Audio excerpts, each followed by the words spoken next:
Hello everyone, welcome back to the session today. I want to begin with a recap of the pattern for Infosys that you need to pay attention to.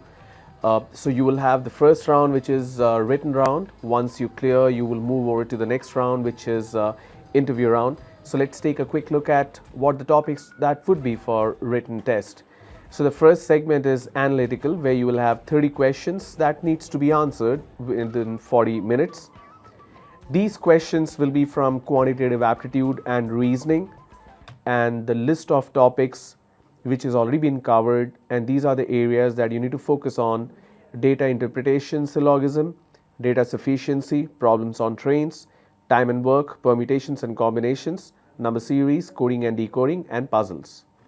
So that is as far as aptitude is concerned. And when it comes to written round, verbal ability for written round, you will have 40 questions that needs to be answered in 30 minutes, and the topics would be critical reasoning or theme detection. We have finished theme detection once. In case if you want theme detection to be covered again, a recap, you may call and request for that. I can do it. Fill in the blanks. We are in the midst of it. We have done repeats, so I'm going to do this again. Sentence correction is what we finished yesterday, and reading comprehension also we finished. Any of these four areas where you think you are not very sure and you need help, you need a recap and revision, please do call or write an email to me asking for it, and I will make sure it happens. As far as comprehension is concerned, you may have two passage comprehension with 5 questions each. In case if it's 5 questions each, that becomes 10 questions for you, and the remaining 30 questions will be from theme detection, from fill in the blanks, and sentence correction or sentence improvement. All right, so let's look at some examples of Infosys pattern for fill in the blanks. These are some questions where you need to pick a word which means the question stem. Here the question stem is the entire statement which is written on top, and the options that is given below is the one word for it. For example, if I pick one of the word, it will actually mean exactly what the question stem is. So basically you need to replace the entire phrase with one particular word. This kind of test will basically assess your vocabulary skills, your understanding of the knowledge, where are you able to apply the right kind of word. I had been given a lot of examples in terms of the usage of right kind of words. For example, the word expiry, for example, the word counterfeit. When we have a currency, we usually say a duplicate note or a fake currency. It's actually wrong. It is the correct word is counterfeit. Likewise, in case if it's a document, the document can be obtained through fraudulent means. That could be a forged document. It may not be a fake document. Fake is not the right word, but it's a forged document. The word fake is used for products. Say for example, I'm wearing this watch. Okay, it's a Titan watch. Maybe somebody is selling a watch very similar. It looks exactly the same, made in China, and it's available for probably 90% less price than what the original product is. So when you have a product which is like an exact copycat, that's called a fake product.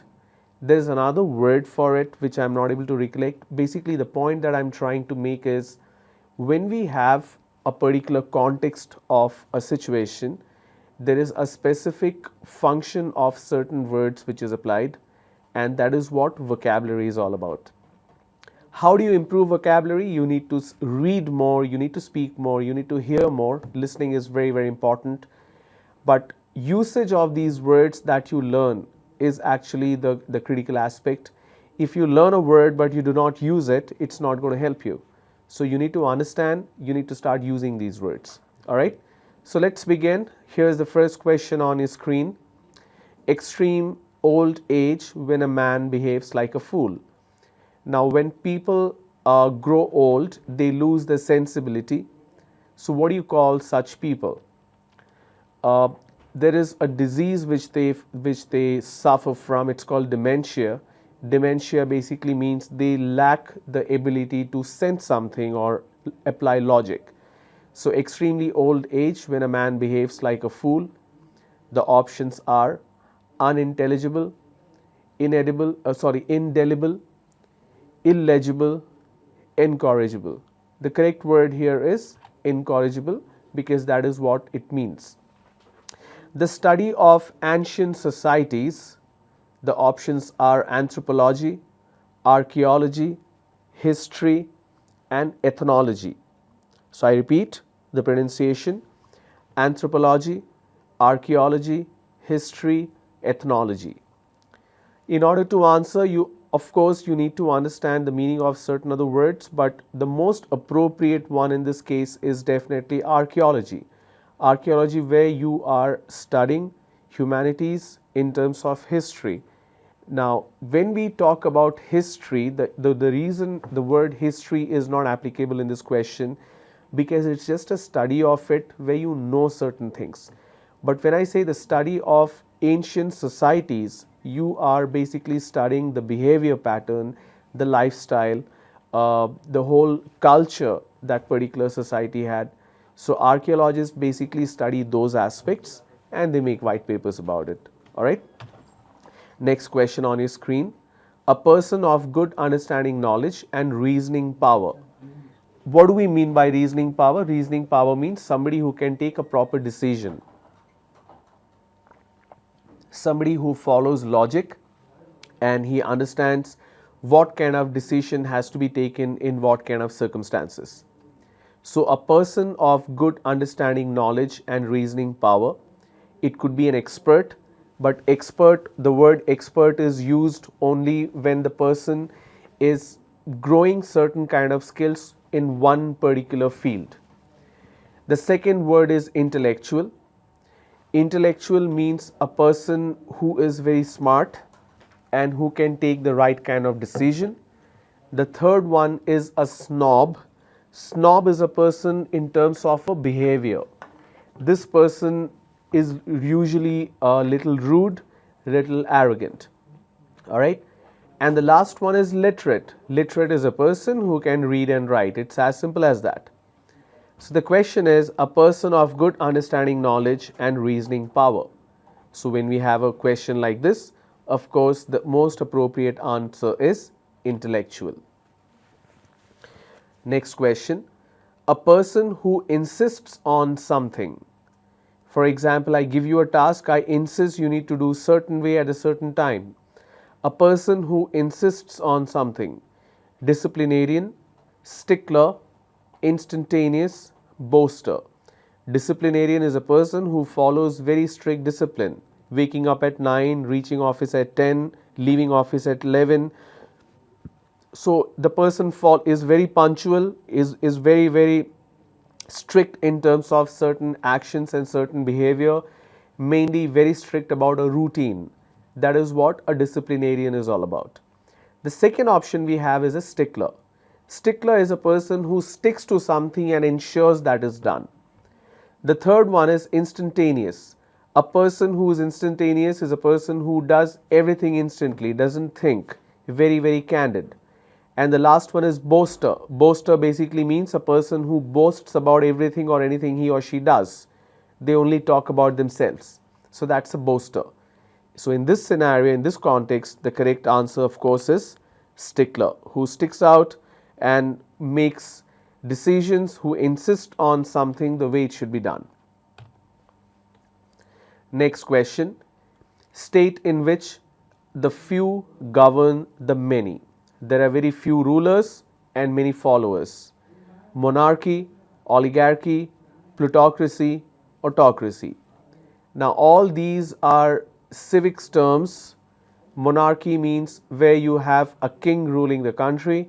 Oligarchy means where very few are ruling many. Plutocracy, I don't really know what is it, but autocracy means where one person makes a decision and everybody follows. So oligarchy is the correct answer in this particular context. One who sacrifices his life for a cause. When a person sacrifices his life for a cause, now if the person is working in defense, armed forces or defense, air force, navy or army, then the person is called a soldier, right?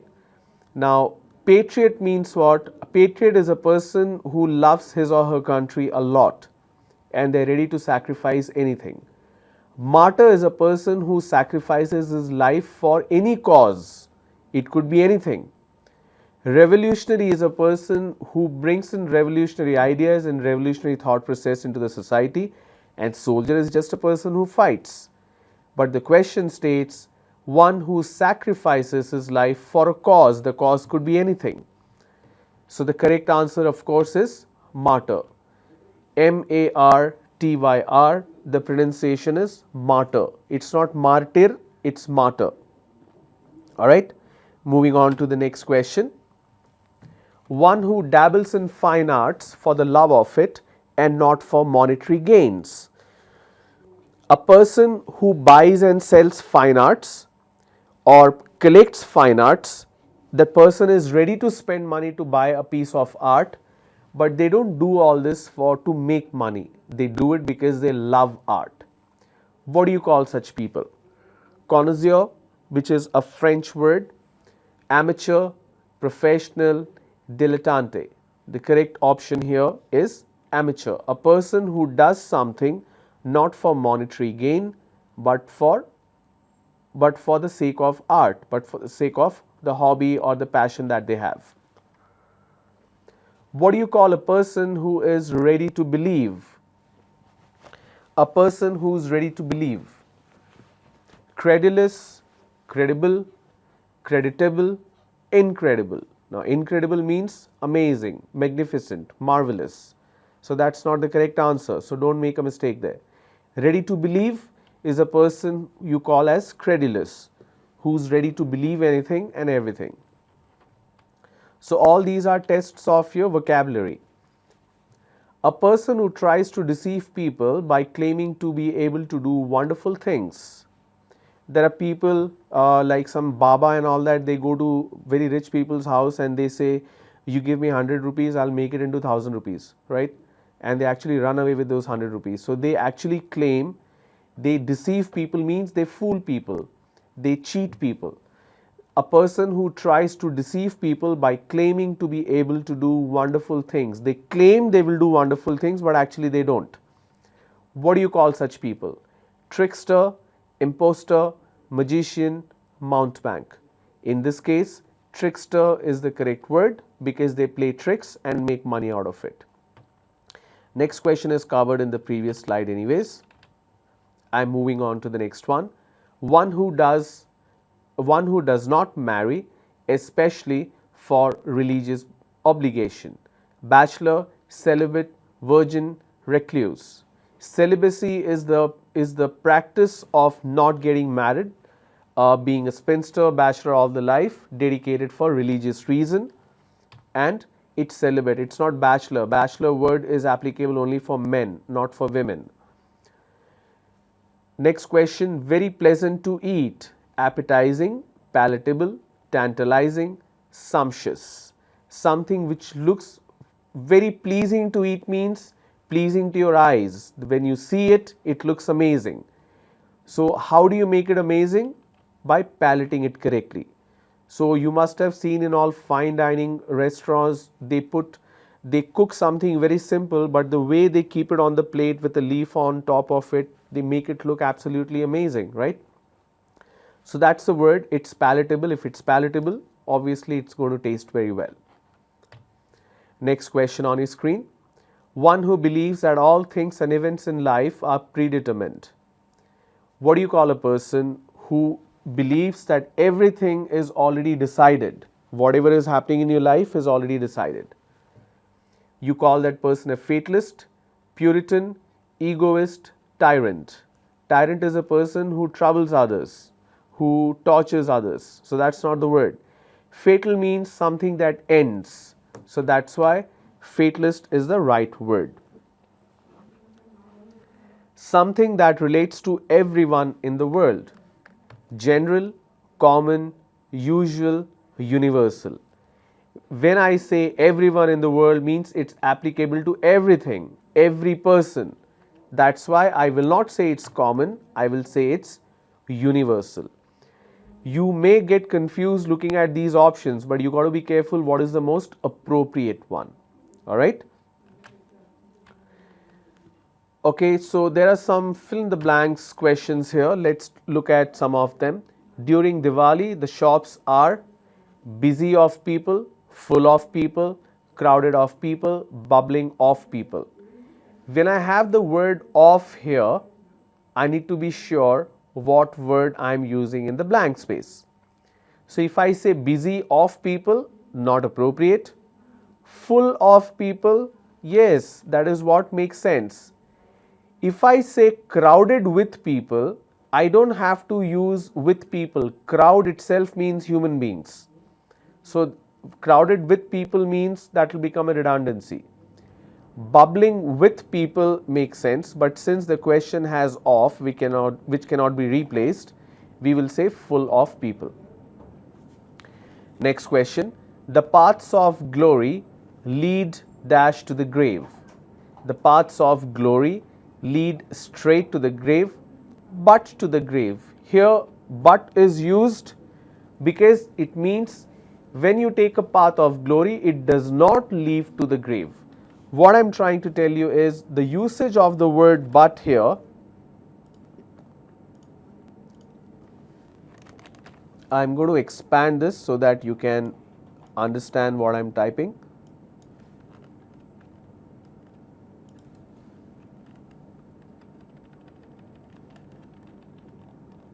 Okay, here we go. All right, the word is but here it's not used as a conjunction or a terminator of the sentence. It basically means not. For example,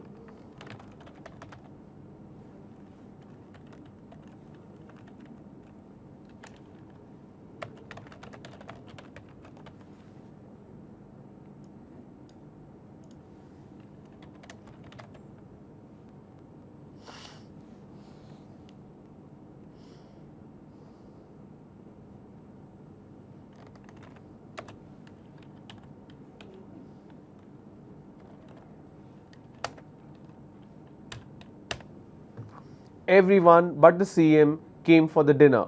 It means except the CM, everybody came for the dinner. Everyone but the CM came for the dinner. It basically means the CM did not come for the dinner. Likewise, in this question, the paths of glory lead but to the grave. It leads you somewhere, it leads you to success, but not to the grave. All right. So same word, different function. Next, the telephone dash several times before I answered it. The telephone was ringing, has rung, had rung, would ring. The question has past tense form, answered it. The telephone had rung several times before I answered it. So had rung is the correct form. He passed the examination in the first class because he was hard working for it, worked hardly for it, had worked hard for it, was working hard for it. He passed the exam in the first class because he had worked hard for it.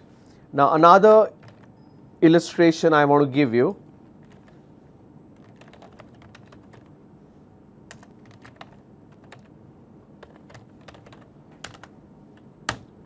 Okay. When I say work hard, this is a combination of verb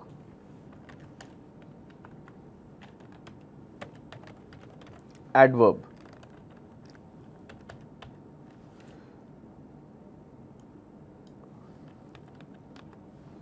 Okay. Hardly work. Here I am using adverb and verb. The moment the adverb comes first, let me change it.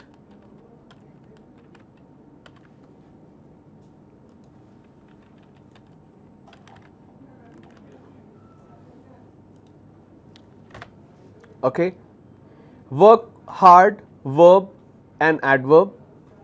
Hardly work means adverb and verb. The moment I use the adverb first, it means the meaning is changing.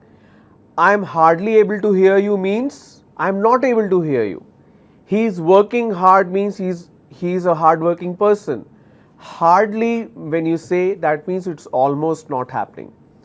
So when you use the ly form in certain words, you got to be very careful and understand what is the context of the question and make use of the right kind of options. All right. Let's look at some more options here, some more questions. Jawaharlal spent his childhood dash Anand Bhavan at, in, on, across. I'm sorry. Across means opposite, across the street. At, in, on. What is the correct option? Of course, you need to look at what is Anand Bhavan. It's a building, that's why you will say at. Okay. Next question. Some regions of our country still remain inaccessible, impossible, impermeable, impenetrable. Some regions of our country still remain dash to the average man. That means you can't go inside such places. You can't access those places. That's why you will pick the option inaccessible. All right. Let's look at two more questions and then we'll take a quick break. I haven't seen you within a week, since a week, for a week, from a week. Now you need to understand the function of each one of these. It says I haven't seen you for a week, means for the last week I did not see you. When you say since, that means it's still continuing. I haven't seen you for a week means you are meeting that person and then you're saying I haven't seen you for a week. When you say since, that means the time is still continuing, there is no end to it. All right. After the rain, the weather dash and the sun came out. After the rain, the weather cleared out, cleared up, cleared away, cleared off. Again, the usage of preposition, the most appropriate one would be cleared up. The clouds cleared up and the sun rays were hitting the surface of the earth. So that's how you understand. All right.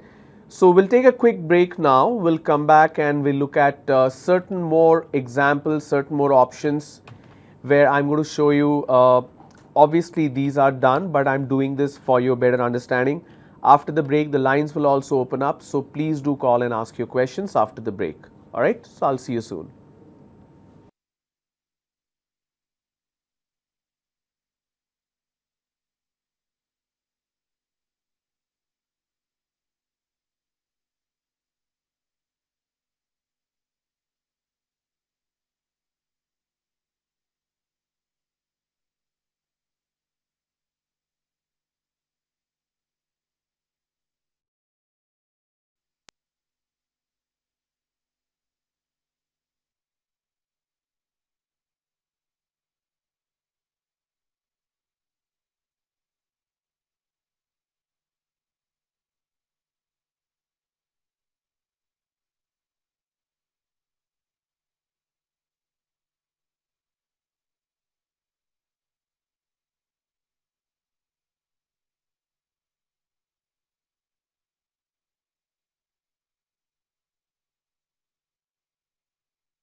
Welcome back, everybody.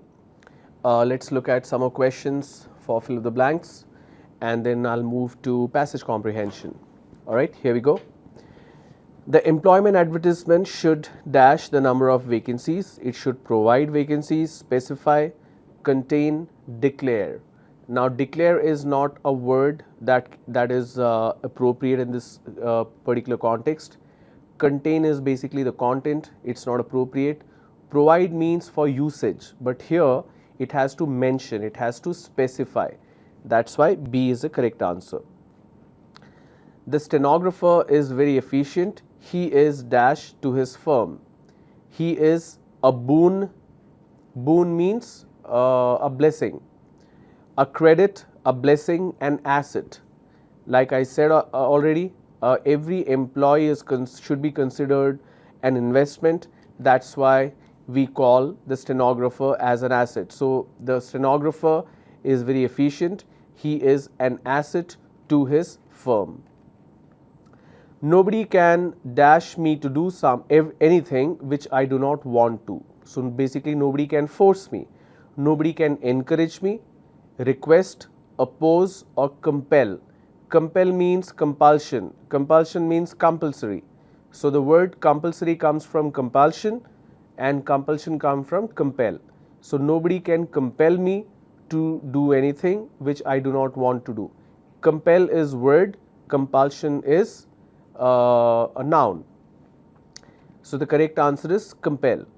It's very kind of you to dash to speak at the meeting. It's very kind of you to accept to speak at the meeting, agree to speak at the meeting, comply, concur. Concur means you basically agree, but here the concur word is not appropriate. Comply means following a rule, compliance. So, the correct answer is agree but not concur. Concur means what? Say for example, I am saying that the trainings will help the students. What do you think? The other person says I concur. I concur means I agree with what you have said, which means there is something already stated and he is agreeing to it.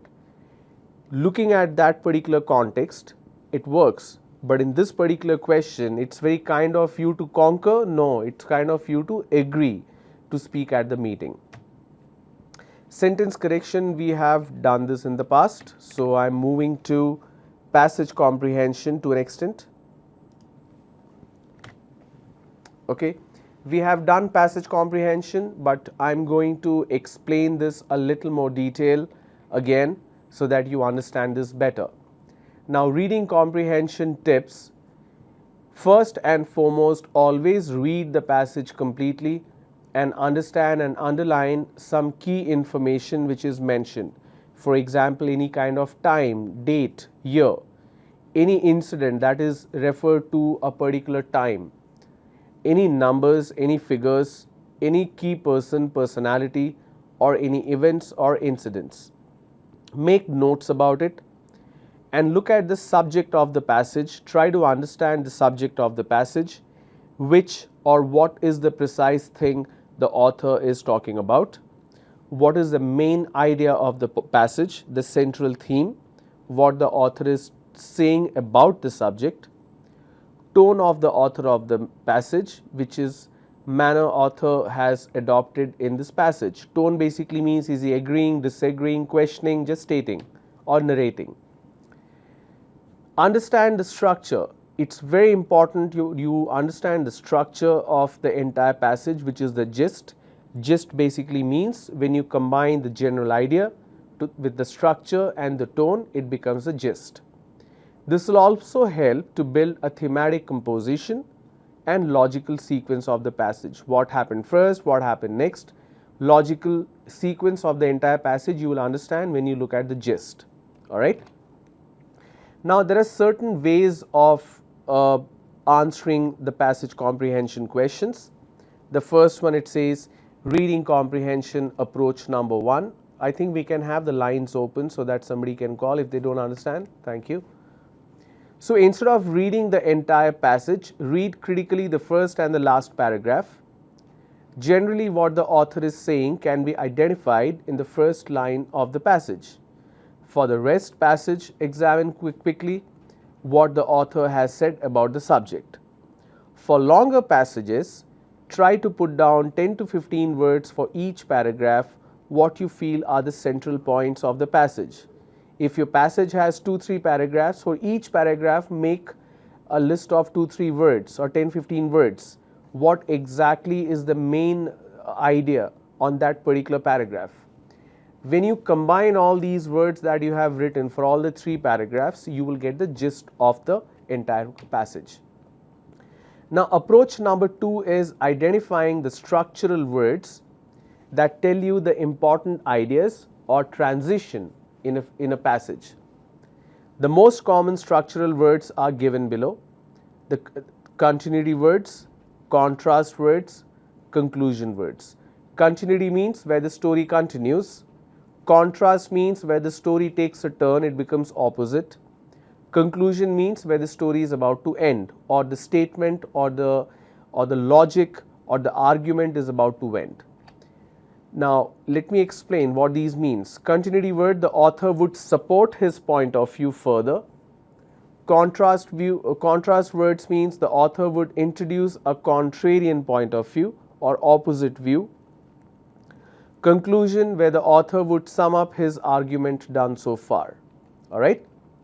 Now, what are the examples? Continuity words: similarly, moreover, additionally, in the same way, likewise. Okay. Let's take a look at this. I'll give you some examples with all of them. We have a call? Oh, great. Good evening. Good evening. Hello, sir. Yes, ma'am. Sir, I have a question. Yes, ma'am. Please go ahead. What's your name? Sir, during giving the assessments, APSSDC, Yeah. there is a particular area I don't understand, sir. Which area, ma'am? In each of the following questions, find out which part of sentence has an error. If there is a no mistake, the answer is no error. Okay. For example, the school is options. Listen. Yes, go ahead. I'm listening to you. The school is options, sir. Ante the school is within 100 yards from my house, no error. The school is within 100. Yards, sir. OARDS. Okay. From my house, second option. And third, no error. Sir, how What should is we the first? recognize it? What is the first option? Within 100 yards. OARDS. Okay. Second option. From my house. Second option, from my house. Okay. Third option. Third option, no error. Sir, Okay. Are you looking at the screen right now? sir, Are how you? should we recognize the particular area is error? That is what I'm explaining. Are you looking at the screen right now? No, sir. Wait a minute.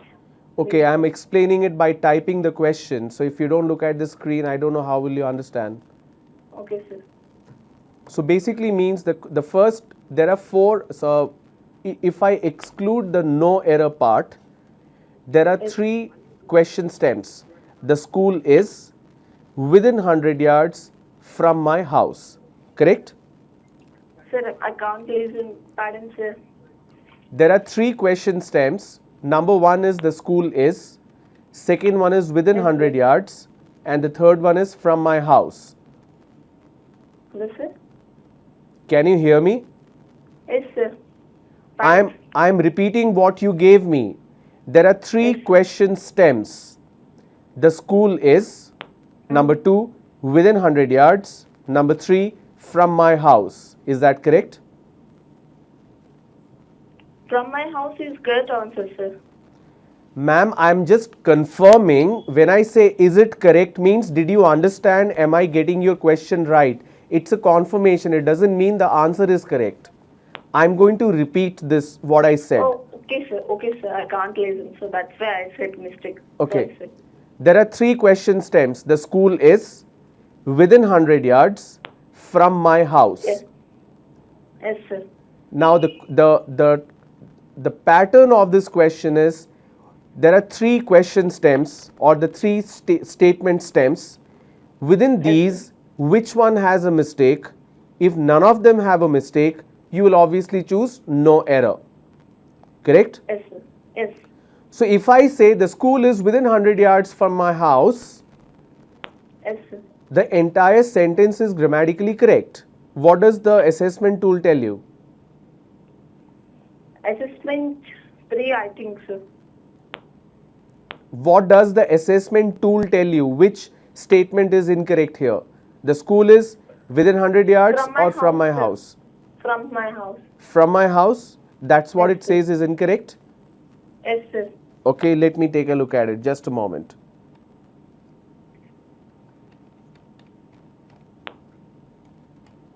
I don't think that's the correct answer, ma'am. From my house is appropriate. If I look at it grammatically, the school is within 100 yards from my house, which means no error is the correct answer. From my house is incorrect. It does make sense grammatically. Sir, how should we recognize particular concept is The way to recognize that is to whichever broken sentence is given, you need to look at the grammatical structure of it, number one. Number two, the sentence before and the sentence after. You need to look at the continuation structure of it. If continuation structure is not accurate, obviously that particular statement will be wrong. If any statement has a grammatical mistake, obviously that will be wrong. If neither of... Actually, but in another question, same concept, the crowd of angry students. Can you repeat?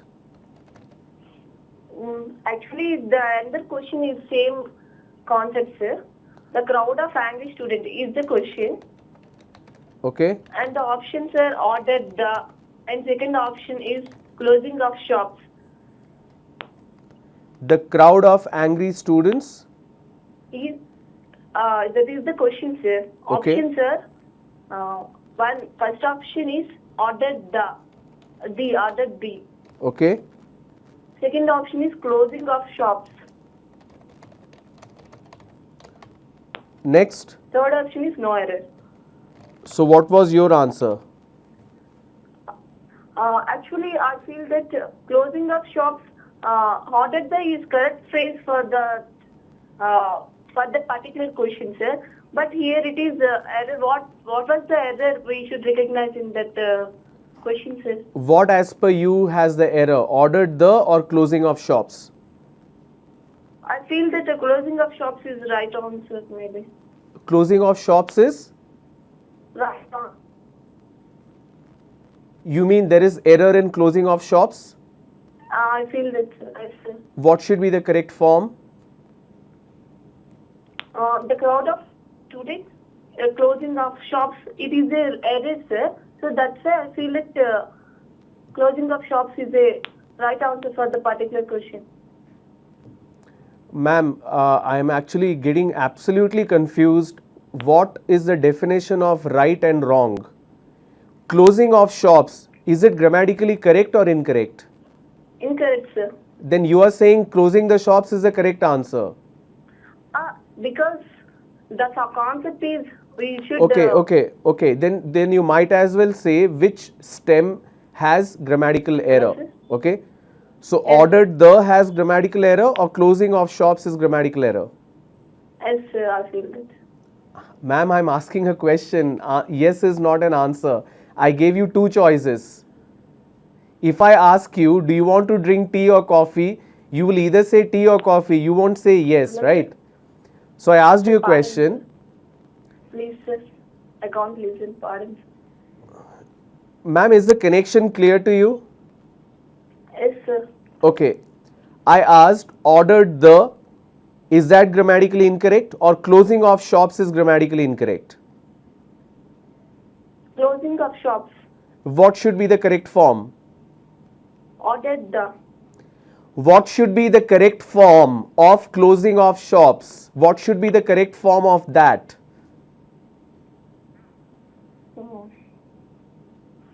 You said closing of shops is incorrect, right? Yes, sir. Then what is the correct form?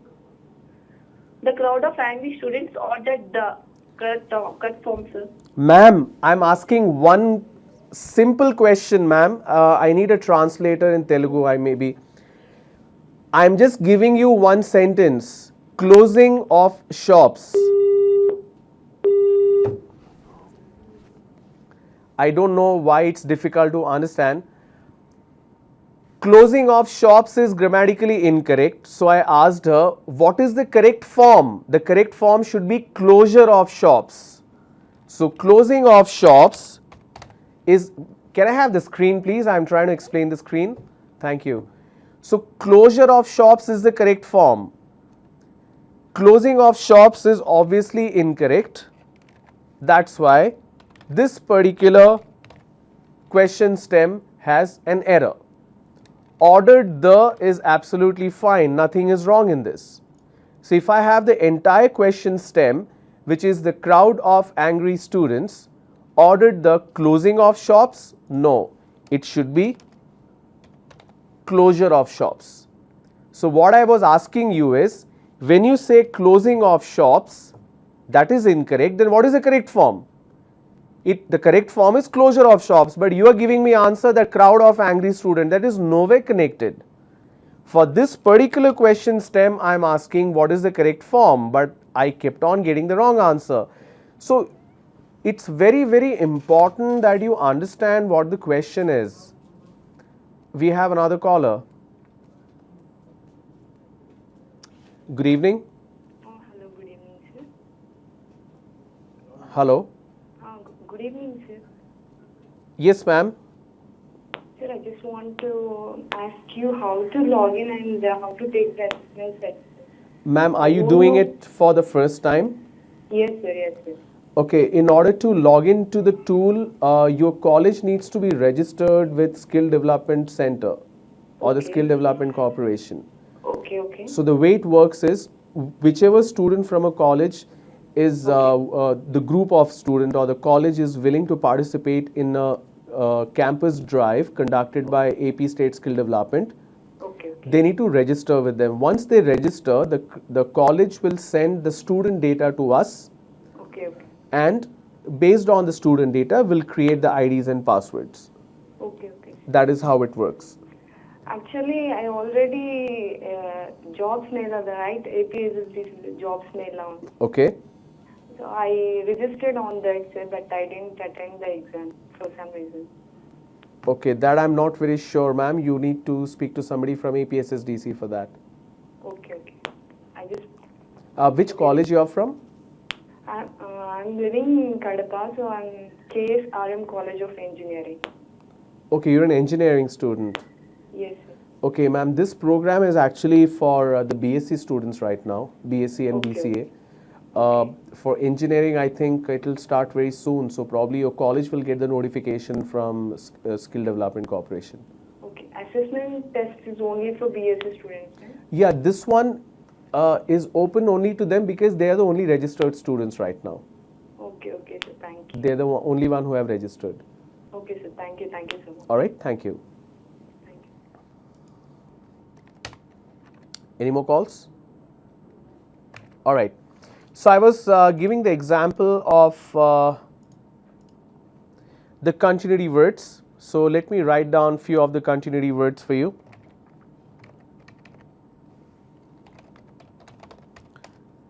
Similarly, moreover,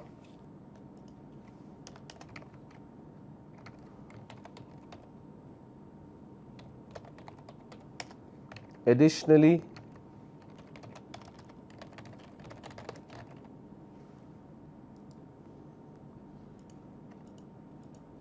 in the same way,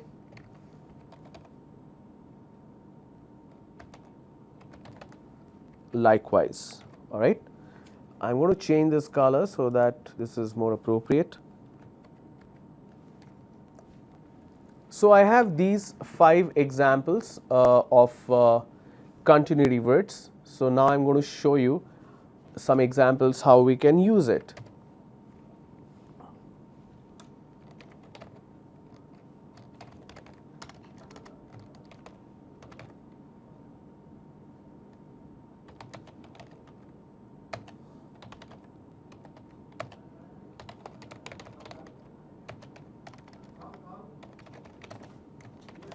We have a call. Good evening. Good evening, sir. This is Navya here. Yes. I will talk. Yes, ma'am. I'm talking to you. Few minutes ago, sir. Yes, ma'am. What's your question? Sir, I have not idea in particular areas, sir. So please explain that. Give an examples and. Which area, Please ma'am? explain. The sentence correction. Yes, sir. Okay. No, sir. Which area I can asked you already a question. Yes, yes. Okay. So that is basically finding the error in a sentence, right? Sir, I can't listen you. Basically, you're talking about finding error in a question stem. Yes, sir. Yes. Okay. All right. Are you in front of the screen? Because if I speak, you will not understand. You need to see. So do you have the Okay. screen in front of you? Yes, sir. Okay. So you can see what I'm typing. Yes, sir. Okay. So I'll give you an example here. I hope this is visible. You can see the screen, right? Yes, sir. Okay. All right. So let me give you a quick example that will help you understand. Okay, sir.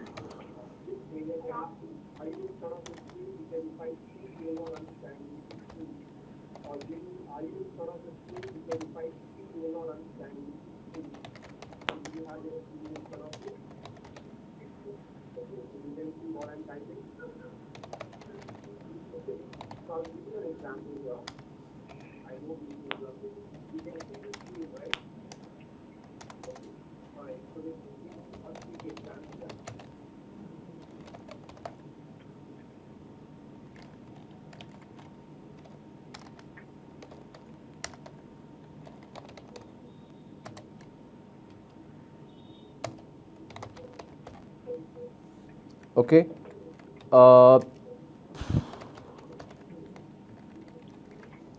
So can you see the screen right now? Sir, wait a minute, please. Oh, there is a delay? Okay.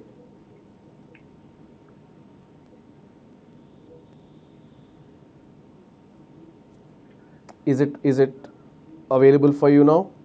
Yes, sir. Okay. Can you read what you see there? The electrician reached late for the task. Okay, continue. The electrician reached late for the task. No, sir? Yes, ma'am. Go ahead. The electrician reached. That is the question, sir. That is not the No. question, ma'am. It is not a question. A Yes. question will always end with a question mark, right? Yes. I mean, I want to say that it is a big, sir. It is the question stem. Yes, sir. Yeah. All right. Go ahead.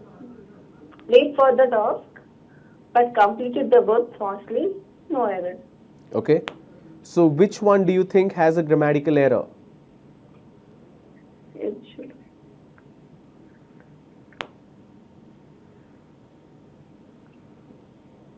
Late for the task is a perfect phrase for this. No. Which option? Let me number it so that this is easy for you.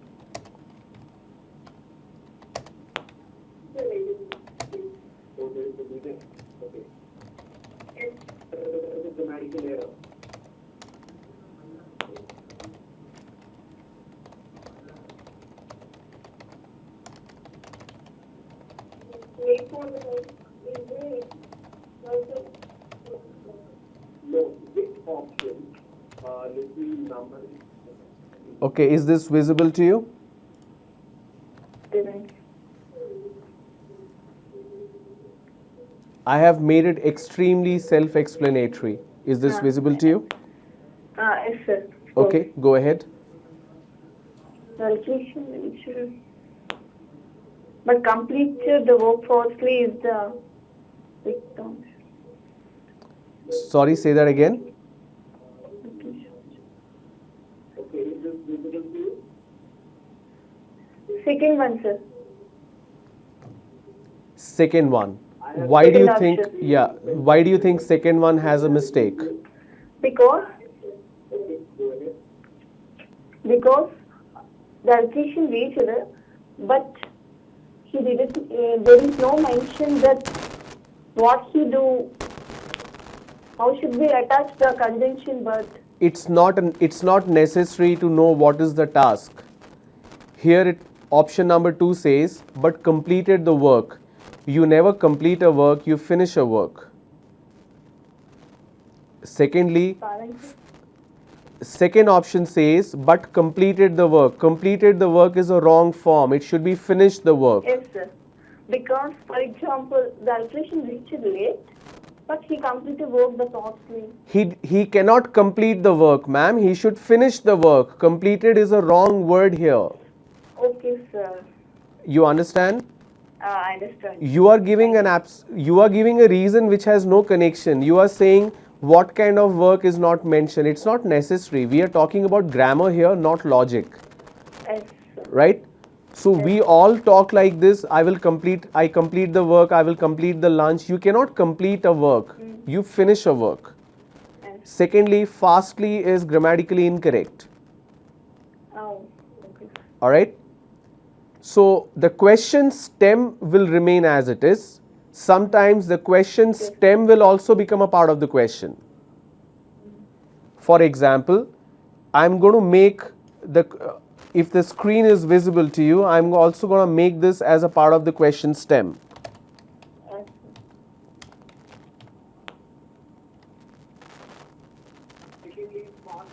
Okay. Sir, please explain some more examples on that concept, sir. Ma'am, I just made this example for you. So, yes, of course, I'll give you more examples. If I have this question stem, the electrician arrived late for the task, Yes, sir. but completed the work fastly. Number 3 is still the incorrect, number 3 is still the option which has grammatical mistake. If I change option number 1, Yes.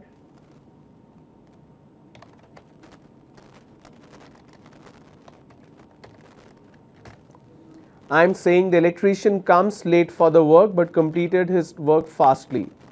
Now imagine option 3 does not exist.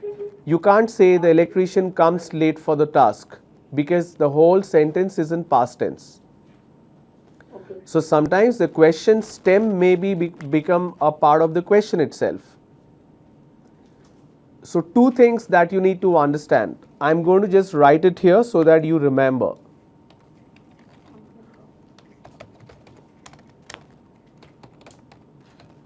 So identify grammatical structure, number 1. Number 2,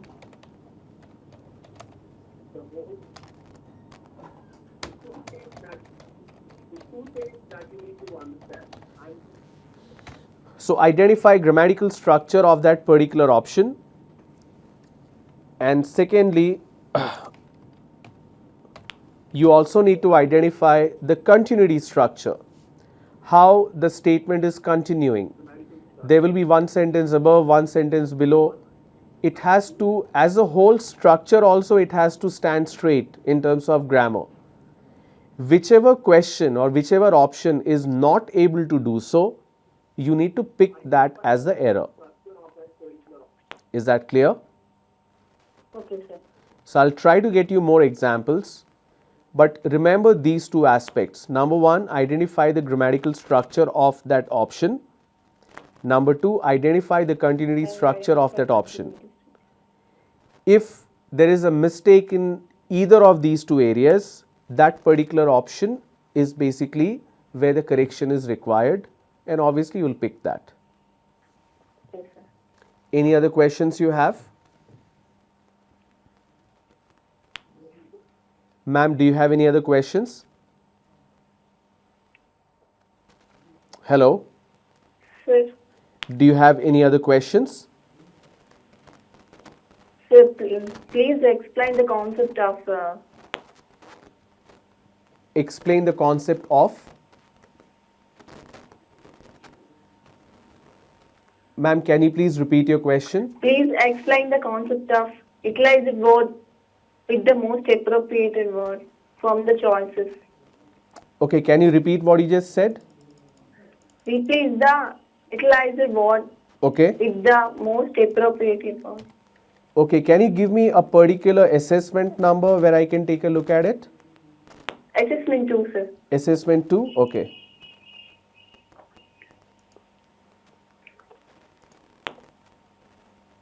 Any particular question, ma'am? Yes, sir. Wait a minute.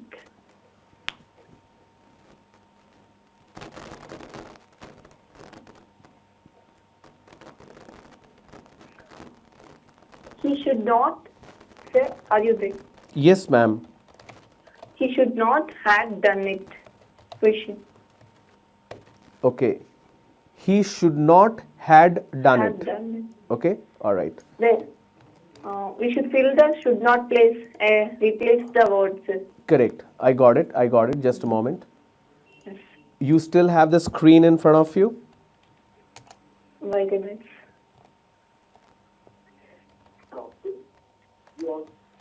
The question, You still have the screen?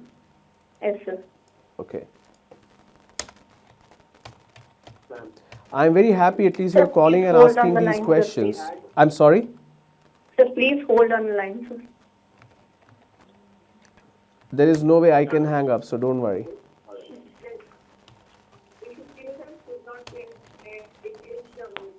Correct. I got it.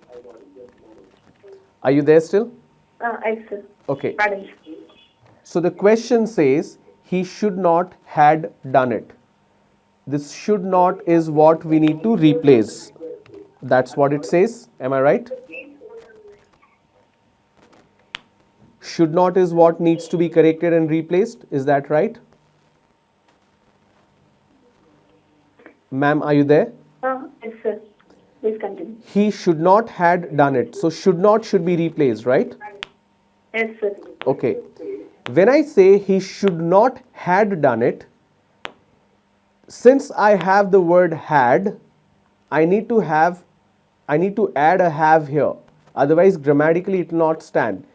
He should not do it. If the question stem says he should not do it, then should not is fine. But here the question stem says he should not had done it. So I will replace that with he should not have. Just a moment. Ma'am, I should be need to add a have here. Otherwise, grammatically it will not stand. We should not do it. If I Just a moment. say we should not do it, then should not is fine.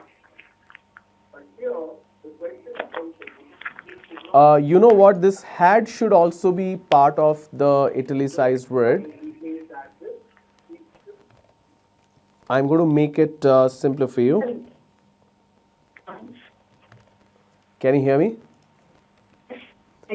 Okay. So he should not had done it. Should not had needs to be replaced. So I will replace that with option number 2, which is should not have done it. So the question which you just rightly pointed out in the assessment, there are two words which has been marked on italics, which is should not, but had should also be included there. If I include the had, the question stem will read as should not had done it. I need to replace the should not had with option number 2, which is should not have done it. Okay, sir. Is that clear? Yes, sir. Thank you so much. You're actually asking very, very relevant questions. You're pointing out to some inconsistencies in the question in the tool. I really, really appreciate it, Navya. Thank you, sir. We are so lucky, sir, because of your training is very excellent, sir. No, you're not lucky. I'm lucky that I'm able to train you guys. Don't worry about it. Okay, so Thank you. Monday I will try to get you some more questions. So you want me to repeat some areas of these kind of questions, italicized questions, as well as sentence improvement, right? Yes, sir. Okay, I'll get some more examples. I will explain. I will cover that on Monday. Thank you, sir. All right. So go ahead, practice a bit. Tomorrow is a Sunday. Take a little rest. I'll see you on Monday. Yes, sir. Thank you. Thank you. Have a nice day. You too. Have a nice evening. Bye-bye. So that was, I think, really nice of her to call and ask questions in details. Sometimes what happens, the connection is not very clear. I'm not able to hear very clearly. So you need to wait for the answer and then ask question, because there will be double talking that's happening, because of which sometimes we face little difficulty. But it's really nice of her to call and ask. Thank you so much, ma'am, that you called. I will surely cover some of these aspects on Monday. So that's all for today. But questions, whatever you have, feel free to write an email. Also, you can call on Monday. All right. So have a great day. Have a great Sunday. Get some rest and get back to the practice sessions. Thank you.